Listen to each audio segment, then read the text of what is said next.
우리나라의 19세기 말쯤 조선의 상황은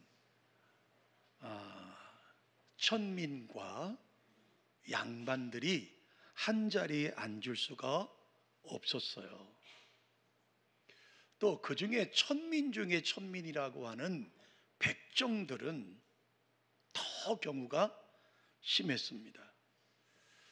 아무리 나이가 많더라도 어린 양반들 자녀들에게 반말을 들어야 되고, 또 심지어 백정들은 호적조차 없어서 백정의 대접을 받지 못했습니다.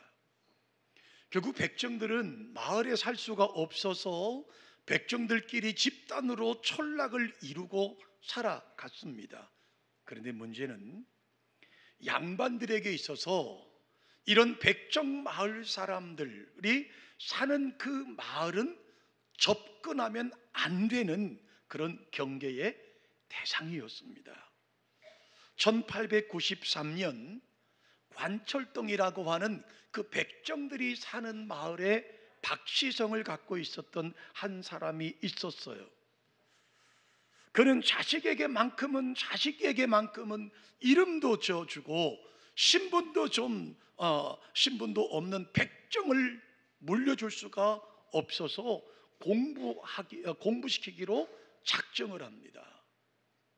그런데 문제는 백정의 자식을 받아주는 학교가 없는 거예요. 여기저기 수소문하다가 곤당골에 있는 교회에 예수교 학당에서 그를 받아준다는 소식을 받았습니다. 그래서 이 박 씨는 자기 아들에게 그곳에 가서 공부하지만 절대로 예배는 참석하지 말라고 신신당부를 하고 그 온당골 교회 주일학교에 아들을 보냅니다.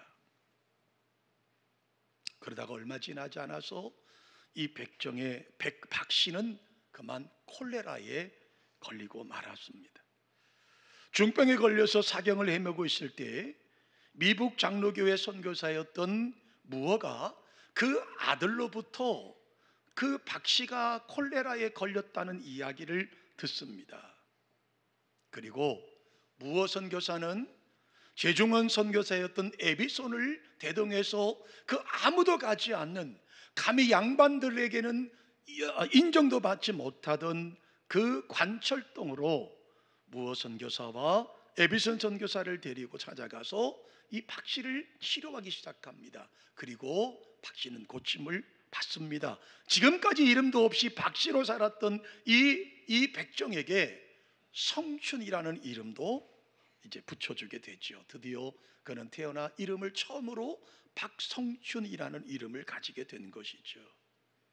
이 박성춘이라고 하는 이 백정은요, 선교사님들의 은혜를 갚던 심정으로 무어 선교사가 사역하던 교회를 등록을 하게 됩니다. 그런데 그 교회의 문제는, 그 교회는 양반 마을인 곤당골이라고 하는, 지금의 서울의 중구의 소공동에 위치해 있었는데요, 이 교회는 양반들이 다니는 교회였다라고 하는 것이죠. 그러니 그런 양반들이 모여서 예배드리는 교회에 백정이 나왔으니 양반들의 입장이 어떻게 되겠습니까? 문제가 터질 수밖에 없겠죠. 양반 교인들은 무어 선교사를 찾아가서 말합니다. 이 백정과 함께 예배드릴 수 없다. 그러니 이 박성춘이라는 사람을 다른 곳으로, 다른 교회로 보내달라고 요구합니다. 그러나 무어 선교사는 하나님 앞에 모든 사람은 평등하다라고 하는 말을 하면서 그들의 요구를 일축합니다. 결국 어떻게 됐을까요? 양반 교인들은 홍문수골이라고 하는, 지금의 광교라고 하는 곳으로 따로 교회를 만들어서 개척해 나가버리고 말았습니다. 그러니 여러분, 백정인 이 박성춘이라고 하는 사람의 입장이 어떻게 됐겠어요? 나 때문에 교회가 갈라지고 나 때문에 양반교인들이 다 나가버렸습니다. 그러니 어떤 마음이 들었겠어요? 나라도 전도하자, 나라도 전도해서 이 빈자리를 채우자라고 다짐을 합니다. 그리고 백정들이 모여 사는 동네로 전도하기 시작합니다. 여러분, 백정으로 태어나 사람 대접받지 못하고 살아온 우리들을 사람답게 대접해주는 교회가 종교가 들어왔습니다. 나와 같이 교회 나갑시다. 박성춘의 메시지는 그와 같은 한을 가지고 살아가던 많은 백정들에게 호소력 있게 다가갔고 많은 사람이 이 교회로 나오기 시작했습니다. 물론 이 교회에 함께 예배드리던 양반들이 나갔던 홍문석골로 나간 양반들은 이런 곤단골 교회를 향하여 뭐라고 이야기한지 아세요? 청년들이 다니는 교회, 백정들이 다니는 교회라고 무시했습니다. 그러나 이 곤단골 교회는 점점 성장하게 되었습니다. 그리고 3년이 지났습니다. 양반들이 다니던 홍문석골 교회인들이 곤단골 교회를 찾아왔습니다. 우리는 도저히 교회를 운영할 수 없으니 양교회가 다시 합치자. 결국 곤단골 교회와 홍문석골 교회는 다시 합치게 되고 지금의 인사동의 탑골에 새 예배당을 마련하였습니다. 그 교회가 지금 오늘 우리 합동교단의 승동교회입니다. 여러분, 세습되어 내려오던 노비제도는 사실 갑오경장 시대를 거치면서 사라졌습니다. 그러나 사라지지 않고 남아있던 것이 바로 계급의식이에요. 나는 곧 죽어도 양반이다, 너는 상놈이다라고 하는 이 계급의식이 그들 속에 사라지지 않았어요. 양반이라고 하는 사람들이 새로운 사회제도에 적응도 느리고 없는 형편에 자존심이 있어서 체면을 차리느라 힘이 들었을 거라고 저는 생각이 들어요. 여러분, 이 막 시작된 교회에 그런 계급식 속에 사라졌던 그런 마음을 가지고 있던 양반들이 여러분 백정들과 함께 예배드리는 것이 결코 쉽지 않았을 거라는 생각이 들어요. 얼마나 불편했겠어요. 그러나 그런 혼란과 그런 대립과 그런 진통을 거친 후에 하나님의 인도를 받은 성각자들을 통하여 교회는 아름다운 교회로 세워져 갈 수 있었더라고 하는 거예요. 여러분, 그런 말이 있죠. 머리와 가슴의 사이는 한 뼘 정도밖에 차이 나지 않지만 머리에서 가슴까지 머리의 생각이 가슴에 와 닿기까지는 오랜 시간이 걸릴 수 있다라는 말이 있어요. 그렇지 않아요, 여러분? 우리의 머리에 생각하는 것이 머리에서 가슴으로 내려오는 그 한 뼘밖에 되지 않은 거리에 내려오는 것이 얼마나 오래 걸릴까요? 어떤 전통에 사로잡힌 사람이 새로운 세상과 새로운 문물을 체험을 받아들이는 것이 쉽지 않았을 겁니다. 그게 승동교회의 모태 시작되던 모습이었습니다. 오늘 본문 사도행전 15장에 똑같은 이야기가 우리에게 소개되고 있습니다.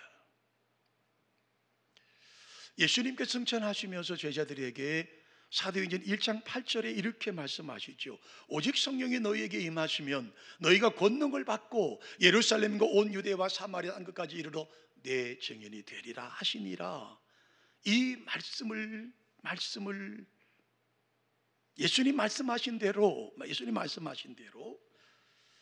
마가의 다락방에 120명이 모여 기도하다가 성령님이 그들 가운데 임재했습니다. 성령님이 그들 가운데 머리에 임재하셨습니다. 그 머리에서 가슴으로 내려왔습니다. 그들의 삶을 근본적으로 바꾸어 놓았습니다. 모이기를 힘썼고 배우기를 힘썼고 모이면 기도하기에 힘썼습니다. 열심히 전도했습니다. 필요한 것은 서로 나누어 썼습니다. 그들의 놀랍게 변화된 삶은요, 교회 밖에 있는 사람들에게 신선한 충격으로 다가올 수밖에 없었죠. 그들의 삶의 변화로 인하여 예루살렘에는 많은 유대인들이 교회 안에 들어오기 시작했습니다. 새로운 시대가 이루어졌다라는 거예요. 이제는 율법의 그늘에서가 아니라, 율법을 지킴으로써가 아니라 예수 그리스도를 믿음으로 구원을 받는다는 것이 이방인 이 예루살렘 교회 안에 확산되었습니다. 이제까지 꼈던 할례는요 세례로 대체되었습니다. 이 할례는 하나님과 아브라함과의 맺은 언약의 징표가 할례였습니다. 그런데 시간이 흐르면서 하나님의 백성은 하나님과 아브라함의 맺은 언약의 증표인 이 할례가 내가 구원받는 모습으로, 구원받는 증표로 할례를 내주기 시작했습니다. 하나님의 백성으로서 하나님의 자녀로 삼아주신 은혜에 감사하기보다는 할례 받은 그것이 마치 유대인은 하나님의 특별히 선택받은 백성이라고 하는 특권의식이 생겨버리고 말았습니다. 예수님을 영접했음에도 불구하고 여전히 우리 속에 할례라고 하는 이 고정관념을 깨트리는 것이 상당히 시간이 많이 걸렸습니다. 오늘 사도행전 15장이 바로 그것을 보여주고 있는 메시지입니다. 바로 안디옥 교회에서 일어난 일들이었습니다. 사도행전 15장을 보면 교리상의 문제로 안디옥 교회 안에 갈등이 생겼고, 이 갈등을 해결하기 위해서 예루살렘 공회, 총회가 소집이 됩니다. 열띤 논쟁도 있었어요. 자칫하면 엉뚱한 결론이 날 수도 있었어요. 하나님의 은혜로, 하나님의 간섭하심으로 영적인 안목을 가진 리더십을 발휘해서 아름다운 결론을 도출하게 됩니다. 합력하여 선을 이루시는, 모든 일을 합력해 선을 이루신 하나님의 은혜를 보여주고 있습니다. 그렇다면 여러분, 안디옥 교회의 갈등의 문제가 어떤 문제였을까요?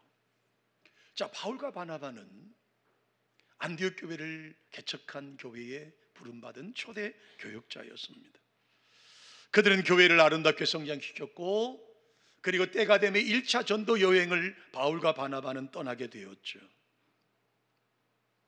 그리고 이제 돌아왔습니다. 예루살렘에 가서 1차 전도 여행을 보고하고 안디옥 교회로 돌아왔습니다. 성도들 앞에서 자신들이 행하였던, 자신들과 함께 행하셨던 하나님의 놀라운 은혜를 그들은 증거하기 시작했습니다. 여러분, 구브로섬에 있던 바보성의 거짓 마술사였던 바예수라고 하는 사람이 이 바울과 바나바를 대적하는 그 일 때문에 눈이 멀게 된 사건을 증거할 때 여러분, 성도들이 얼마나 큰 은혜를 받았겠어요. 비시디의 안디옥과 그리고 이고니온에서 복음을 전하다가 쫓겨난 이야기를 들을 때 그들의 마음이 얼마나 아팠겠어요. 루스드라에서 남에서부터 앉은 맹인을 고쳤던 사건을 들으면서 그들은 얼마나 큰 위로를 받았는지 이루 말할 수 없었을 거예요. 그런데 유대인들의 선동에 의해서 무리들이 던진 돌에 맞아 거의 죽게 되었던 바울의 이야기를 들으면서 아마 그들은 눈물을 흘리지 않았을까요?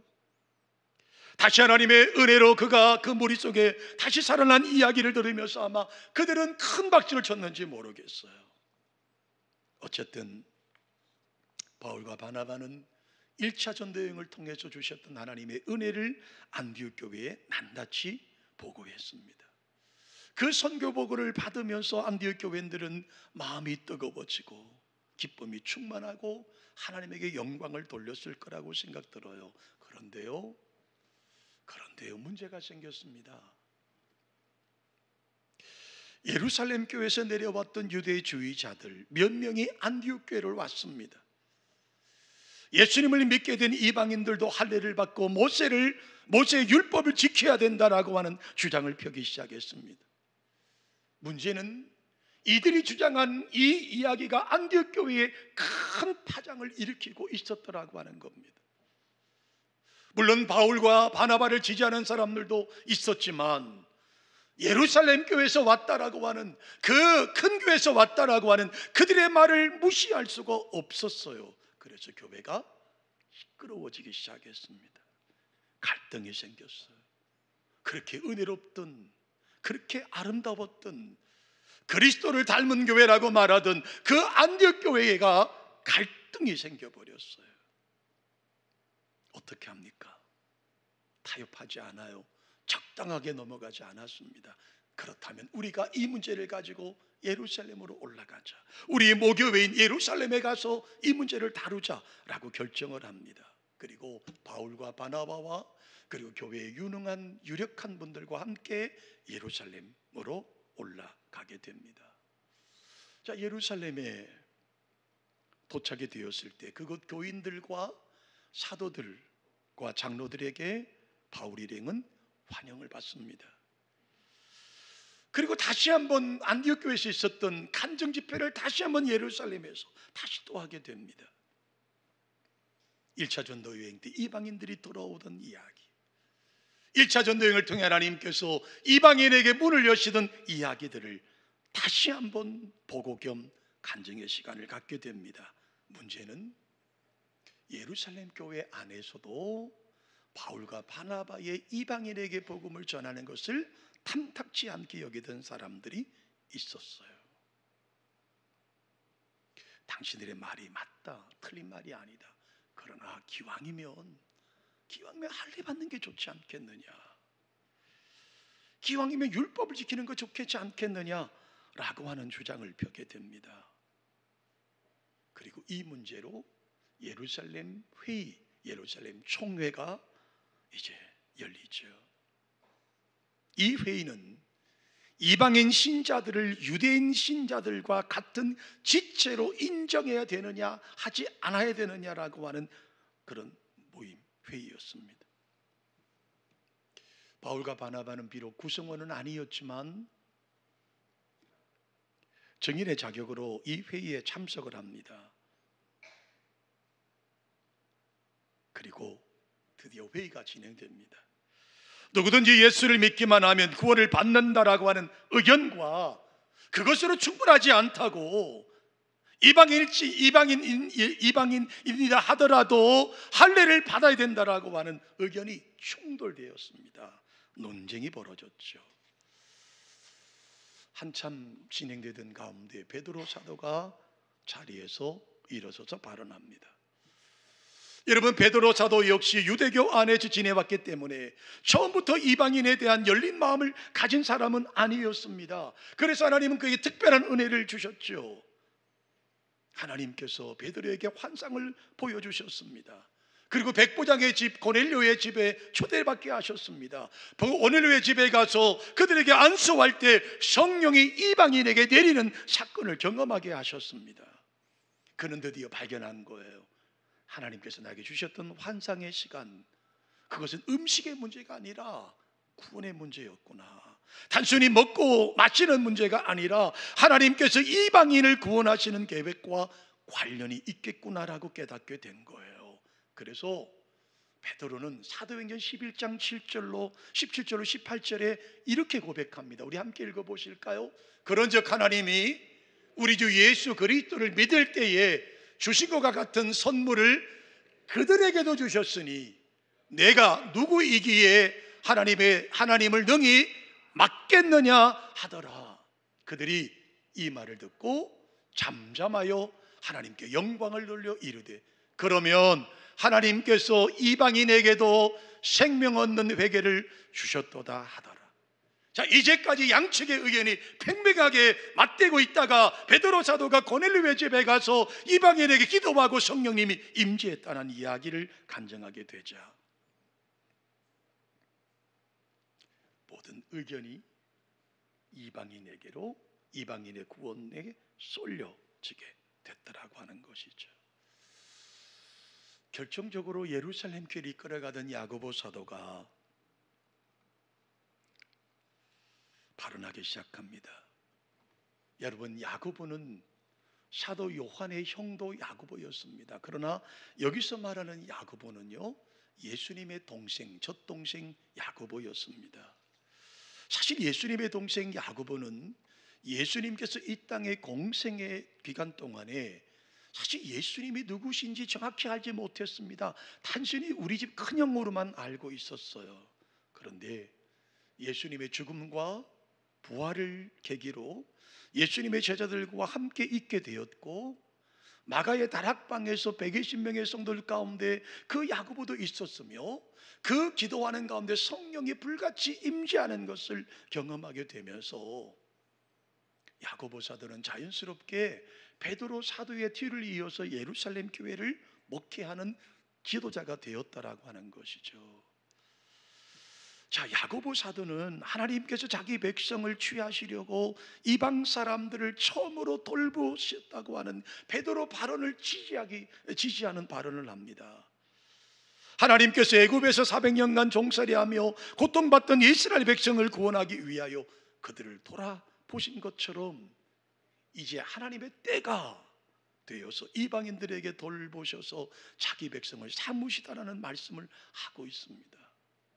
여기 여러분, 하나님의 백성이라는 단어를, 헬라어 사제를 라오스라는 단어를 써요. 이것은 여러분 원래 유대인에만 해당되는 말씀이었는데 오늘 야고보 사도는 이방인 성도들을 향해서도 라오스라는 단어를 써요. 하나님의 백성이다. 그러면서 아모스서 9장 11절과 12절을 말씀합니다. 우리 함께 읽어보십니다. 그날에 내가 다윗의 무너진 성벽을 일으키고 그것들의 틈을 막으며 그 허물어진 것을 일으켜서 옛적과 같이 세우시고, 12절입니다. 그들이 에돔의 남은 자와 내 이름으로 일컫는 만국의 기업을 얻게 하리라. 이 일을 행하시는 여호와의 말씀이니라. 그 틈을 막으시며 그 퇴락한 것을 일으켜서 옛적과 같이 세우고 그들도 에돔의 남은 자와 내 이름으로 일컫는 만국의 기업을 얻게 하시리라고 하는 아모스 9장의 말씀을 그들에게 들려줍니다. 그러면서 마지막 제안을 합니다. 여러분, 이방인들에게 더 이상 율법의 짐을 지우지 맙시다. 주께 돌아오는 이방인들의 율법의 의무를 지켜서 괴롭게 하지 말고 단지 몇 가지, 즉 첫 번째, 우상에게 드려진 제물, 두 번째, 목매어 죽인 짐승의 고기, 세 번째, 피를 멀리하고, 네 번째, 음행을 금하게 하자. 사실 야고보가 제안한 이 규정들은 이미 유대인들의 삶에 오랫동안 지켜져 오는 관습이었어요. 관습. 그러니까 적어도 이 네 가지, 우상에게 드렸던 제물을 먹지 말라는 말은 여러분 제사상에 올렸던 음식을 이야기하는 것이 아니라 그 우상이 우리 인간에게 제공하는 그 음식이라는 개념이에요. 그러니까 우상의 제물, 목매어 죽인 것, 피채 먹는 것, 음행을 멀리 하도록 권하는 것이 좋겠다라는 의견을 내는 거예요. 그러니 최소한의 이 규정만을 이방인들에게도 지키게 하자. 결국 예루살렘 공회는 야고보 사도의 제안을 따르기로 만장일치로 결의합니다. 예루살렘 교회의 권위로 얼마든지 명령할 수 있었을 겁니다. 예루살렘의 공회가, 예루살렘 교회가 어떤 교회입니까? 여러분, 사도들이 있는 교회입니다. 예수님의 제자들이 모여있는 교회입니다. 그 교회가 얼마나 권위가 있겠습니까? 그런데 그들은 예루살렘 교회의 권위를 가지고 회의에서 결정된 내용이 아니라 이 내용을 공문으로 보내서 강압적인 것이 아니라 이 공문을 유다와 실라라는 제자를 보내면서 그들에게 설명하라고 이야기합니다. 저는 이 본문을 보면서 세 가지를 발견했습니다. 첫 번째, 그들은 자신들의 권위를 내세우지 않았습니다. 교회의 연합과 일치, 그리고 화평을 이루기 위해서 포용과 사랑의 마음을 잃지 않았습니다.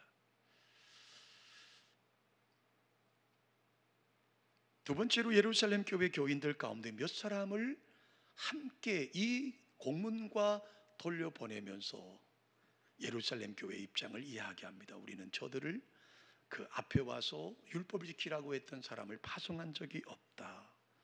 다시 말하면 예루살렘 교회에서는 할례를 주장하던 자들에게 그런 말을 할 권한을 준 일이 없음을 분명하게 합니다. 셋째,